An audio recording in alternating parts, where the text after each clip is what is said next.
요런 중학교에 배정되는 그런 지역들로 들어가시면 보통 학군 고민은 없어집니다. 전국 최고의 학군인 중계동에 위치한 근데 그 중계동도 어느 중계동이냐라는 거 하는 그쵸. 거죠. 그거를 잘 보시고 분석을 하시는 게 좋죠. 학학주 근접이 되는 중계동이어야 되는 거고 요런 통계들을 보면은 좀 이제 사실 중계동 중고등학교 학군 좋고 아까 네. 학학주 근접이라 했는데 학교 옮길 수 없는 학교가 굉장히 중요하다 그런 얘기들 들었는데 네. 막상 우리 통계를 보시니까 부동산 전문가 입장에서 어떠신가요?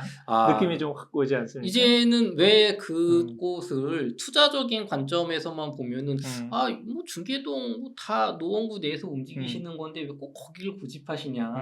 이제 그분들 마음이 좀 이해가 되네요. 학부모님들 그렇죠. 마음이. 이 통계를 부모가 돼서 만약에 중학교 입학을 앞둔 6학년 부모라고 생각해 보세요. 이 통계를 봤습니다. 네. 그리고 이 학교는 지금 이렇게 외국적으로 가는 애들 많네. 그다음에 특성화고 가는 애들 별로 없네. 그다음에 이것뿐만 아니라 이거는 이제 진학 상황인데 네. 학업 성취 현황 그 통계도 있거든요. 네. 그리고 제가 이제 이런데 많이 적어놓은 학교마다 이렇게 자세히 브레이크다운하는 자료들이 있거든요. 그런 거 딱 보면은 선택을 해야 돼요. 그럼 이런 학교를 보낼까 아니면 지금 밑에 있는 학교를 보낼까? 기왕이면은 조금 이렇게 된다면 흔들릴 수밖에 없는 거죠. 그 학생 수도 지금 여기 한 100 몇 명. 그러면 사실 질적으로 보면 학생 수가 적으니까 한 반에 한 25명, 뭐 20명 정도니까 여기는 한 과밀학급일 수 있잖아요. 30명 꽉 차거나 35명 이렇게 될 수 있는데 이런 학교에서 많은 학생 가운데 원어브댐이 되는 것보다 선생님이 훨씬 더 케어해 줄 수 있는 이런 학교 보내야지라고 하는 용기가 생길 수 있을까요? 이런 통계를 보면. 근데 결과를 보면 반대니까. 네. 그러니까 이게 정말 엄청난 심리적인 게임이 돼버리는 거예요. 일단 아까 고등학교 진학 성적을 보면 더 그런 생각이 들잖아요. 아까 100위권 학교는 이 학교에 가서 한 전교 한 뭐 몇 등까지 하면은 탑 10 정도는 전교 현역 기준으로 해서 한 뭐 2등급 정도 하면은 탑 10 정도는 갈 수 있고 네. 4등급 정도 하면은 그래도 인서울은 한번 해볼 수 있겠네 네. 라고 생각이 드는데 300위권 이 학교는 1등급을 받아도 탑 10이 될까 말까 인 상황이고 2등급까지 해도 탑 30위권이 될까 말까 하는 상황이라고 하고는 그러니까 이게 어떻게 보면 비율로 나타내는 게 아니라 명수로 그 양적으로 나타나는 걸 보니까 이 상황에서 안 흔들릴 부모가 없다라고 하는 거죠. 사실. 내가 한 2억 대출 더 받아서라도 저기를 가야지. 그래야 우리의 좀 좋은 학교 가는 거 아닌가? 그래야 좋은 친구들 만나고 이렇게 할 수 있는 거 아닌가? 여기선 제일 잘해도 서울대 못 가는데. 빵명인 학교도 있으니까. 그러니까 우리 진학 실적 같은 거 이제 학교 설명회 같은 데 들어보고 진학 실적 나오면은 그런 얘기 듣고 그러면은 좀 약간 어떻게 되겠구나라고 하는 생각이 드니까. 근데 오히려 진짜 내공이 있는 어떤 최상위권 학생이라면은 이런 300위권 학교 가서 아까 전교 1, 2등을 하면 수능 최저를 맞출 수 있다면 서울대 지역균형 선발 2장을 받을 수가 있는 거잖아요. 기회가 열리는 거죠. 의대 갈 수 있는 기회도 좀 더 사실은 지방까지 내려가서 지역인재 전형을 쓸 수 있다고 그러면 훨씬 더 큰 길을 잡을 수 있는데 그런 내공을 기르기가 쉽지가 않기 때문에 어떻게 보면 공부머리 테스트, 공부머리 발견 같은 걸 해서 초등 저학년 때부터 계속 객관적으로 아이를 볼 필요가 있습니다. 그렇죠. 객관적으로 공부머리 테스트를 이제 해서 우리 아이가 초등학교 1학년부터 뭐 5학년 때까지 어떤 점수가 그러니까 한 번 봤을 때는 우리가 사실 아니 어떻게 테스트 한 번으로 우리 아이 공부머리 미래를 내가 단언하나. 근데 그게 5년, 6년 쌓여서 향상이 되거나 이제 떨어지는 걸 보면 그때는 객관적인 과학적인 테스트가 데이터가 되는 거잖아요. 그래서 어릴 때 한시라도 빨리 그 공부머리의 발견 책을 보시고 테스트를 시작을 하는 게 정답인 것 같습니다. 사실 유초등 저학년 때부터 하는 게 진짜 가장 좋습니다. 아이가 초등 고학년 넘어가는 중학교 이미 가고 그러면 우선은 사춘기 맞물리면 하자고 해도 안 할 가능성이 상당히 많거든요. 그래서 아예 우리 가정의 어떤 문화 같은 걸 만들어서 연말 연시에는 이걸 해보고 우리 지금 상황이 어떠니까 입시적으로 어느 정도 투자를 하고 어느 정도 시간과 에너지를 쓰자. 요거를 좀 아이들과 소통하면서 중심을 잡아가실 필요가 있죠. 소장님, 그럼 대치동, 목동과 다른 중계동만의 입시교육 시스템이나 뭐 학부모님이나 학생분들의 특징이 좀 있을까요? 중계동은 전체적으로 보면은 옛날에 비해서 약간 위상이 좀 많이 내려와 있는 중학교 수준에서는 그 이전에는 100위권 중학교가 2016년 기준으로 해서는 거의 한 3-4학교 정도는 됐었거든요. 네. 근데 지금은 한두 학교 정도로 줄었어요. 중계동 쪽에서도 약간 공부 쪽에 더 좀 신경을 쓰고 싶다 그러면 강남 쪽으로 많이 또 내려가는 거예요. 그러니까 이게 자꾸 그 어떻게 보면 부익부 빈익빈 현상들이 학군에서도 계속 지금 나타나고 있는 상황이거든요.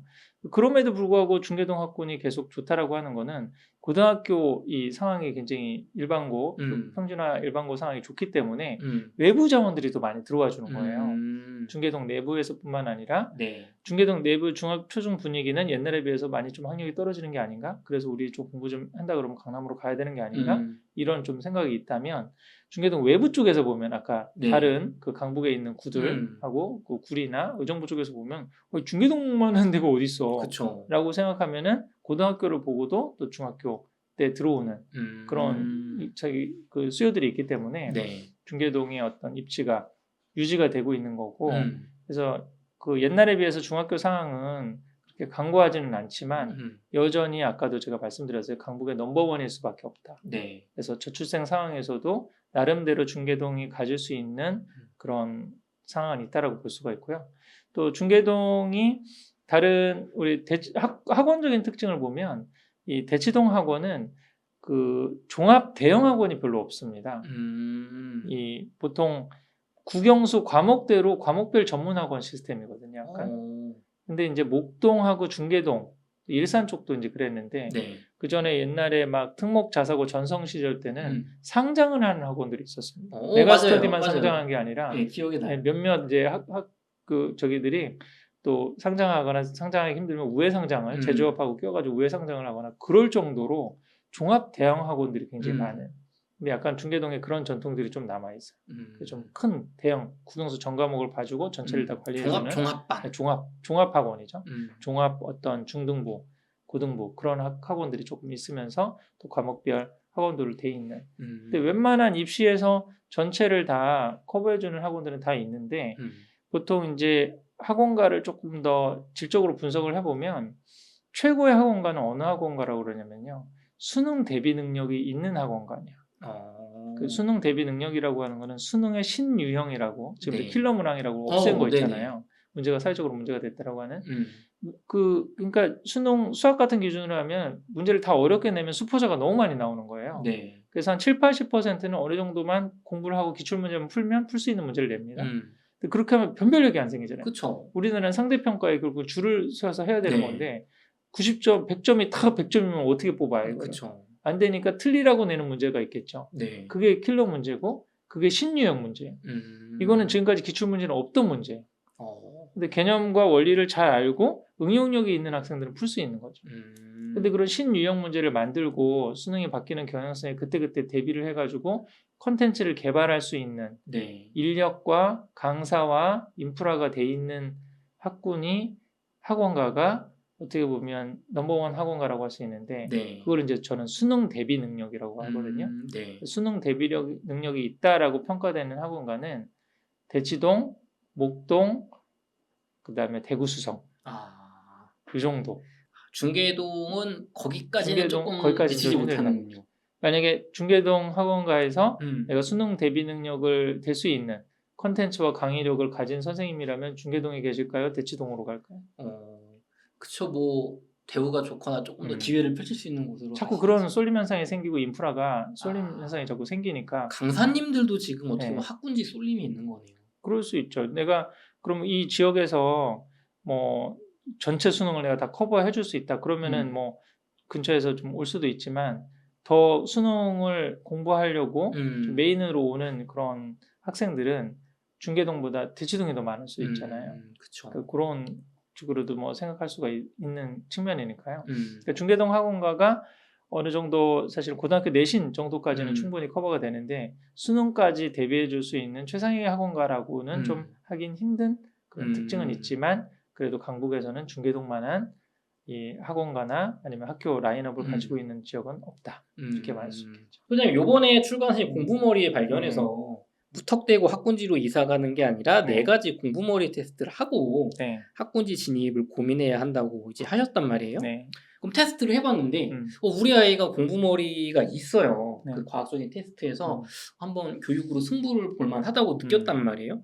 그럼 중계동에서 어떤 아파트나 어떤 아파트를 이제 매매나 전세로 좀 학군지 입성을 노리는 게 그래도 가장 입시 결과에서 유리할까? 왜냐면 입시를 보고 들어오는 거니까. 네. 좀 추천해 주실 만한 아파트나 지역이 있을까요? 거기가 이제 은행사거리 부근의 중계동 지역이라고 하는 거고 그 지역을 중계학군이라고 그런 거죠.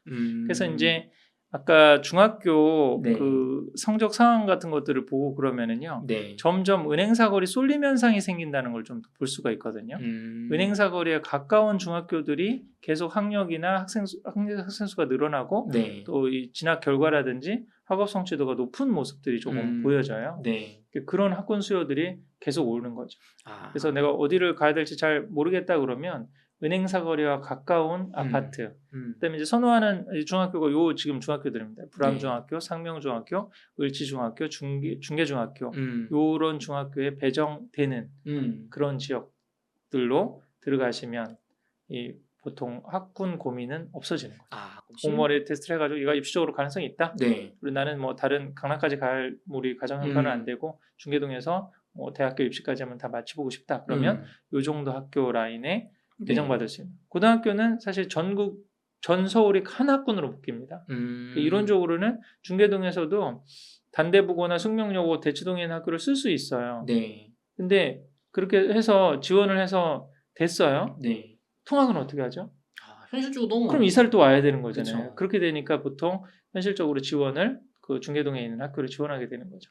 특목자사고를 지원 안 하고 네. 그냥 일반고를 지원한다면 아까 남학생이라 그러면 뭐 대진고등학교, 사라벌고등학교, 재영고등학교, 100권 학교들이 많잖아요.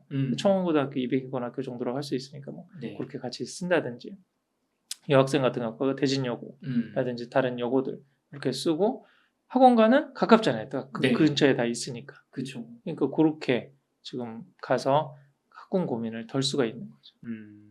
저는 지금 작가님께서 은행사거리에 이제 공부머리가 있다면 한번 승부를 볼 좋은 학교를 말씀해 주셨는데 이제 그쪽에 아파트 매매를 추천해 주셨는데 만약에 자금력이 조금 부족하다고 한다면 저는 지금 언뜻 드는 생각은 무리해서 우리 아이 교육을 위해서 저쪽에 뭐 진입이 된다면 가능하겠지만 이제 약간은 무리가 아니라 정말 불가능 수준의 무리가 있잖아요.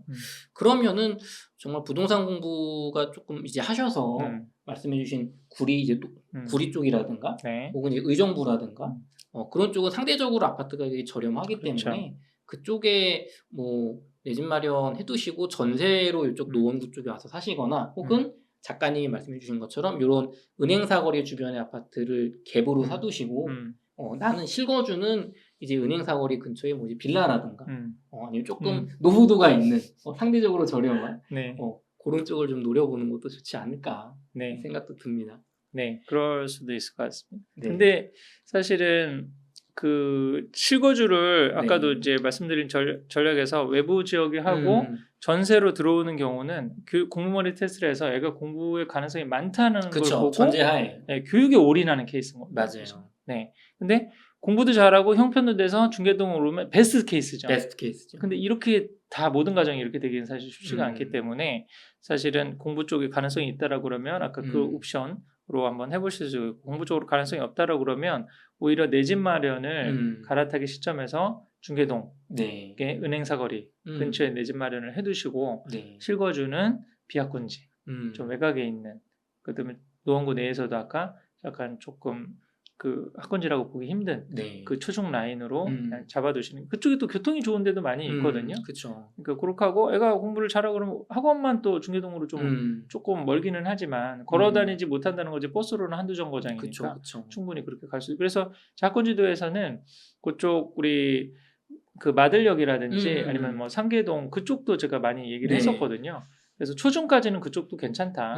어차피 중계동 은행사거리 메인이 아니면 다른 중계동 주변에 있는 중학교나 뭐 상계동이나 아니면 마들역 근처에 있는 중학교는 거의 뭐 비슷한 수준이거든요. 차이가 그렇게 없기 때문에 초중까지는 거기서 실거주를 하시다가 이 좀 아이 공부하는 상황을 보시고 근데 뭐 그 지금 기회가 와서 아파트 그 매수할 타이밍이 있다. 근데 그런 거를 입시적인 측면을 고려한다 그러면 기회가 오면 은행사거리 쪽에 그 내 집 마련은 그쪽에 해두시고 전세로 살아야 될 지역은 오히려 아이가 좀 공부가 애매하다 그러면 그런 비학군지 쪽에 전세를 사시는 게 좋지 않을까. 맞습니다. 자금력이 된다면 은행 사거리 쪽에 아파트를 사두시고 전세로 비학군지 지역에서 살면서 우리 아이가 공부로 이제 진입을 해야 될 정도의 머리가 있는지 테스트를 해보는 것도 좋은 전략인 것 같아요. 네.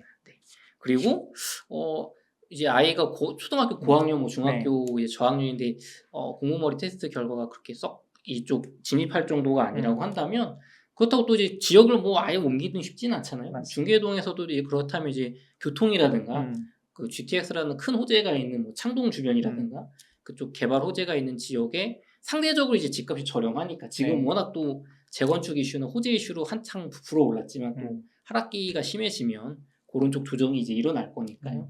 이렇게 좀 다양하게 열어놓고 우리가 뭐 고민을 해봐야 될 것 같습니다. 네.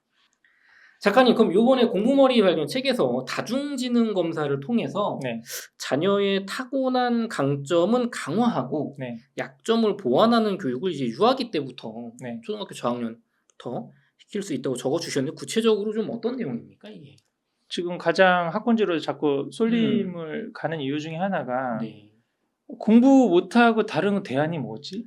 공부 말고 어떻게 해? 이게 사실 이제 가장 애매한 지금 상황이거든요. 그래서 사실 유초등 어렸을 때부터도 뭐 문제집 푸는 그런 사교육을 많이 시키기보다는 그쪽에서 치고 나오는 아이들 있을 수 있거든요. 굉장히 잘하고 그다음에 금방금방 풀고 자기가 하고 싶은 걸 또 하려고 그런다든지 뭐 이렇게 하는 아이들은 뭐 어느 정도 뭐 그런 학군지, 중계동 같은 학군지에서의 그런 사교육 인프라를 이용해서 뭐 조금씩 그런 인지교육을 시켜보는 건 괜찮은데 그런 걸 풀기 싫어하고 또 다른 쪽에서 어떤 재능이 있는 아이들은 미리미리 그걸 길러줘야지 그렇지 않고 사실은 중계동 근처에 살면서 입시 성과는 안 나는데 그러면 공부도 제대로 조금 뭔가 안 하고 뭔가 잘하는 게 없다라고 그러면 사실은 빠져나오기가 쉽지가 않거든요. 그래서 오히려 이 다중지능 검사라든지 이런 거에서 아이들의 강점이 뭔지 어렸을 때부터 조금 면밀히 관찰하면서 공부가 아닌 쪽이라고 그랬을 때 대안을 미리미리 마련해 두는 게 아까 여러 가지 우리가 합리적인 선택에 대해서 얘기를 했잖아요. 그래서 공부가 아닌데 얘가 운동을 잘해요. 아니면은 뭐 진짜 제빵 제과라든지 뭐 이렇게 만드는 걸 좋아해요. 목공을 좋아해요. 그래서 뭐래도 잘하는 게 있으면은 그래 그럼 그거 갖고 중고등학교 올라가서 동아리 활동도 하고 또 학원 다닐 시간에 다른 친구들은 만약에 중계동에 살았으면 국영수 학원을 다녀요. 근데 너는 오히려 주말에 제빵 제과 학원을 다니든지 목공 학원을 다녀. 그렇게 해서 그런 것들을 한번 네가 잘하는 강점을 길러가면서 뭐 살 수 있잖아. 라고 하면서 이 인지교육에 쓸 수 있는 쓸데없는 돈을 줄여볼 수가 있겠죠.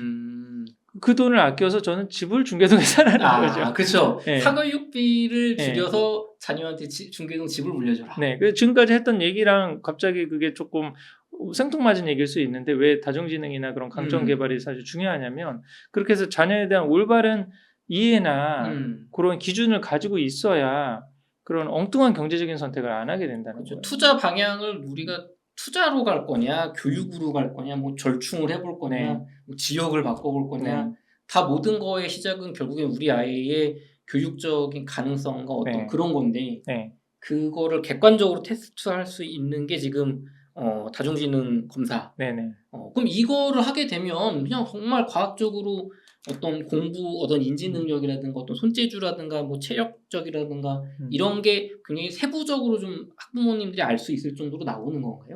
기본적으로는 이렇게 선호하는 걸 물어보는 그런 질문들이 많거든요. 근데 그거를 아이가 너무 어렸을 때는 부모님 관찰하면서 얘가 이런 걸 좋아하나? 이런 거에 몰입했던 경험이 있나? 그런 걸 이렇게 하실 수가 있고요. 초등 고학년 이후 되면 스스로 이제 답을 할 수 있을 정도가 되거든요.